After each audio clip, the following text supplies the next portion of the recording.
Whew. Good morning, good afternoon, good evening, good night, whatever. Whatever time you decided to tune in.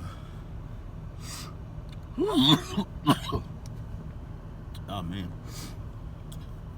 I want to do a video about some boxing talk. Um, a few names that I'm not seeing often in the boxing community, at least around the circle that people that I watch, like the LDBC, not like, but the LDBC, Black Fight Fan, 78 Sports for 9. Shout out to Ronald Finkley, Ashley's Corner, Junior the Truth, um, everybody with Blood Boxing, Ticket TV, Blue Blood. I don't know any of these people personally. I just garner inspiration from them. And I won't say determination, but whatever. I gather inspiration from them. They're a dope group of people. There's so many more that I'm missing, like Cali Enigma, Coach. Check out the Smoke City Mobcast. Comes on every Wednesday. I forget the time. I want to say 9 o'clock every Wednesday, 8 o'clock, 9 o'clock every Wednesday. Trail Boxing Talk every morning. I'm Eastern time, so I think it's about 9 o'clock, 10 o'clock Eastern time. Because Fanon usually comes on when I'm going to lunch, which is around 11. So 10. I think they come on at about 10. 9:45, 10 o'clock every morning Eastern time. They're in different states, so their time would be different. They're in different time zones. Just because you're in different states doesn't mean anything. They're in different time zones. I think they're actually in 2 different time zones. I'm not sure if Milwaukee and Texas are in the same time zone. But I wanted to talk a little bit about Efe Ajagba. Don't talk. I'm messing his name up. Efe Ajagba. I don't know. I'm not Nigerian or Haitian, so I don't know how the. No, I'm getting him mixed up with Adonis Stevenson. That's Adonis Stevenson who's Haitian. I'm not Nigerian, so I don't know. I don't have the voice inflection and all that jazz. This is like a weird looking person. Like, I don't know if it's a girl or a guy, but anyway. Not even on the like hateful stuff, but I like to know what I'm looking at. So Efe, and I was thinking, like, who's gonna be around? I'm gonna start driving because I gotta go get food. I'm actually leaving work. I gotta get food for the family. So I'm wondering who's gonna be around to fight Efe when he's ready. Because I don't think he's ready yet. You know what I'm saying? He's 24. He still has, he's only had 40 amateur fights. He still has things to learn, things to do, fights, styles to see, what have you. I think something that's dope about, and I'm probably gonna bounce a little bit, Devin Haney, and something that I heard. I want to say Fanon was talking about it, but Devin Haney, being trained by, if I'm not mistaken, Floyd Mayweather Sr. Excuse me. He had him down there in Mexico fighting people, and we all know the Mexican, boxing background. It's, if you're into boxing, it's one of the most illustrious, probably the most illustrious boxing style. Well, not styles, but places of boxing where you get a lot of like grit and a lot of So he had him down there fighting a lot of Mexicans. Devin Haney down there fighting a lot of Mexicans, seeing a lot of different styles. You know what I'm saying? Now, granted, probably none of these Mexicans can beat him because Devin Haney's not a small gentleman, and Mexicans naturally aren't as big as African Americans. So, having them down there just to see fighting styles, see how people fight. And these people, like I said, I can't remember who said it. I want to say it was Fanon. These people are down there fighting for, they fighting for the meal today. You know what I'm saying? They're fighting for that meal today. You know what I'm saying? Like, so granted they might lose, but you're gonna get somebody you're gonna get some determination. You're gonna get a determined fighter when you fighting down there. So, and they got like country pride. Oh man. So, which is always a beautiful thing in anything, that country pride thing. So, but I think that's cool. But having Efe only had about 40 amateur fights, and 6 actual fights, professional fights. Of course, one thing is we always we don't talk about, and that doesn't count to the number of fights, is their sparring matches. You know what I'm saying? I think that's important. Now the biggest difference is always the bright lights. It's always the bright lights. It's always the atmosphere. Because when you're fighting in the boxing gym, you're probably fighting with somewhere familiar. You real close to your peoples. You can hear them. Yada yada yada. But to be fighting in the middle of a stadium or like a packed house with 15,000, 20,000, 30,000 people in it, and if you over in England, they got 80,000, you know what I'm saying, seat stadiums and stuff. That's insane. To block all that out and have it all feel like the boxing ring, the sparring. That's the make or break right there. That no matter how great you are, if you can't be under the lights, you're not that great. You know what I'm saying? You got to go into hostile environments and win. You know what I mean? So, like I said, with him having only 40 fights, I heard one of the announcers say that I might have misheard him, but I remember it sounded like him saying he was ready for those fights.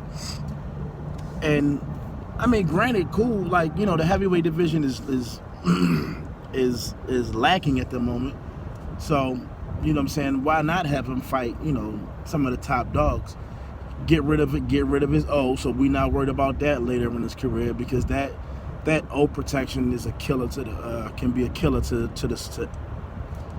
not going to say any sport, because you figure any other sport you have to go up against somebody else. You know what I'm saying? That's why in other sports it's so hard to go undefeated. You know what I'm saying? But in boxing, you can, if you're smart, if you play it smart, or you get out quick enough, like I'm about to say Conor McGregor, Khabib Nurmagomedov. If he decides to stop right now, he beat the guy. You know what I'm saying? He can retire, and he can probably go to the Hall of Fame. He probably could go to the Hall of Fame in UFC, if they even have one. I don't know if they have one, but he could go down in the Fighting Hall of Fame. You know what I'm saying? 27-0. He beat a lot of good fighters, and he beat the top dog he beat the top dog of his generation.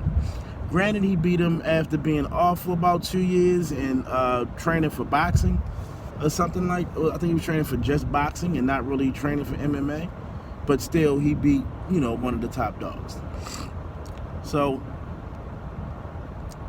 you can go out undefeated, but it's not always an easy accomplishment. But in boxing, it's definitely not an easy accomplishment. So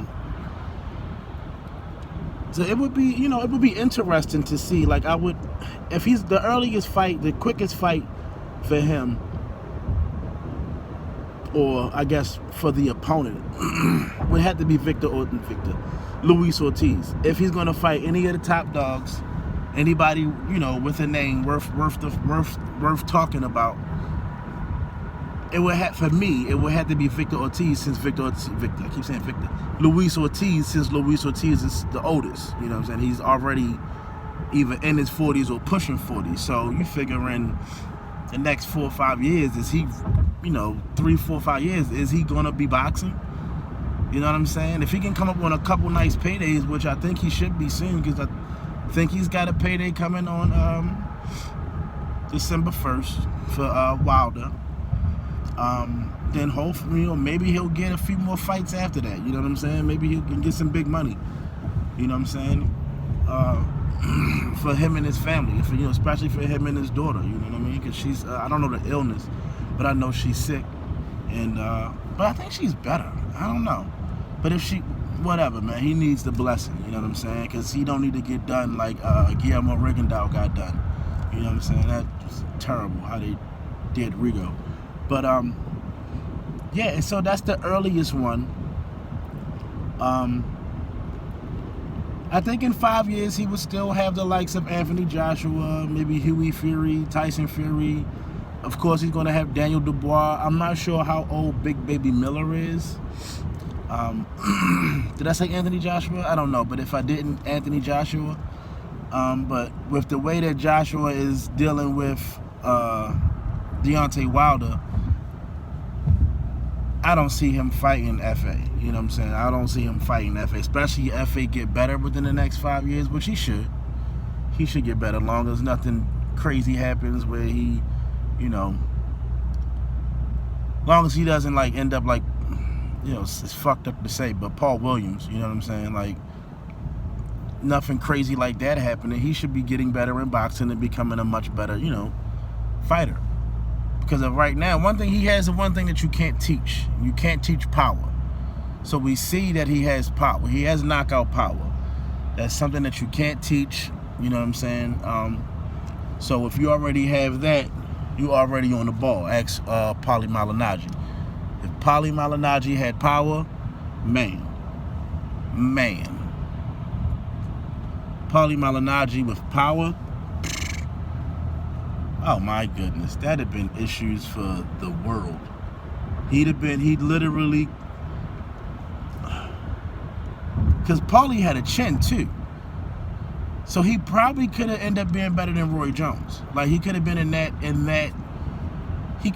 that category if he had power. Because Paulie, for him, anyway, I'm getting off topic. So Efe has knockout power. Can't teach that. So he's just going to pick up the skills. You know what I'm saying? Hopefully his trainers teach him some tricks. You know what I'm saying? I'm not sure who his trainers are. Hopefully his trainers teach him some tricks, let him, show him how to do certain things, and make him an excellent. It would be so cool to see him, because with the people he's fighting, he's pretty much just walking them down. You know what I'm saying? It would be nice to see him counterpunch. Like, could you imagine Efe counterpunch knocking out people? That shit would look like when Charlo was fighting Williams kind of shit. Like, which was that Charlo Williams knockout. Oh my God. Well, that wasn't even a knockout, but the first, the one that started all the trouble. My goodness, that shit was disgusting looking. So imagine that I would like to see that. And I would also like to see someone that he would have to fight where he would have to do that. You know what I'm saying? Like when, oh my God, I was watching like some Evander Holyfield stuff. I forget who he, I don't know if the move was called a pull counter, but he got, I don't know, was it Riddick Bowe? Whoever he got them, it was somebody he wasn't supposed to beat, which was a lot of people. He got them to throw a jab, I think. Because they show it from an angle where I don't know what the guy was throwing, but he definitely got him to throw, and Evander like stepped back and he dodged. He did that Floyd Mayweather. I don't know if that's called a pull counter. I don't know what that is, but it was definitely a counter where he threw and Holyfield like dropped him. It was crazy. So I would love to see Efe be able to do stuff like that in the heavyweight division. You know what I'm saying? And what are you gonna do, yo? Are you gonna come over or are you not? Get your life in order. So I would love to see stuff like that happening, while he's fighting away. Instead, I don't want it to. Of course, he's going to eventually have to run into somebody who, well, he might not. I don't know. But well, he did. He ran into somebody that beat him over in the Olympics. I forget the name. The guy's name, Ivan something. I forget where he's from also. I don't remember where he's from. But he like 3-0'd him, 0-3'd him, whatever that is, whatever the rule system is. But I would like to see him doing it. I would like to see that kind of fight, you know what I'm saying, transpire, especially because I think he's in a great body frame. Like, he's 6'5", 200 pounds. He doesn't need to really put on or take off any more weight. You know what I'm saying? He's at a good place, I think, physically, because he's not too tall. Because the one thing about taller fighters is their chin. If you over a certain, like, if you over a certain height, your chin becomes way more suspect. And I think him being at 6'5", with a lot of these, granted, it's the heavyweight division, and anybody in a division can knock you out with one punch. Let's not even forget that.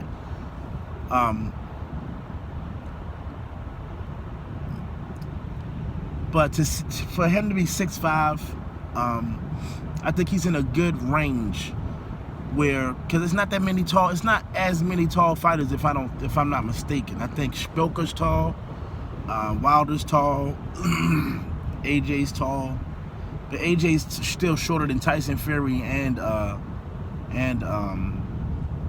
Wilder. Klitschko was tall. I think Klitschko was like 6'6", 6'7". I think Wilder might be the tallest. But I think being at about 6'5", because anyone 6'2", 6'3", they're going to have an extremely hard time with someone that's 6'8". You know what I'm saying? I think they're going to have a hard, well, maybe not. Maybe not. It depends. Anyone are worth their gall. Because Tyson was going through a lot of people that were taller than him, but Tyson had a lot of people psychologically beat already. You know what I'm saying? Like, psychologically, you were already beat. So your body was already defeated. You know what I'm saying? So that's why Deontay Wilder, with his meditation and speak it, believe it, receive it thing, it's something that a lot of people should rally behind. But back to Efe. Efe, and I'm going to end this real quick. Efe would be great. It would be great to see Efe. It's going to be great to watch Efe develop into a great fighter.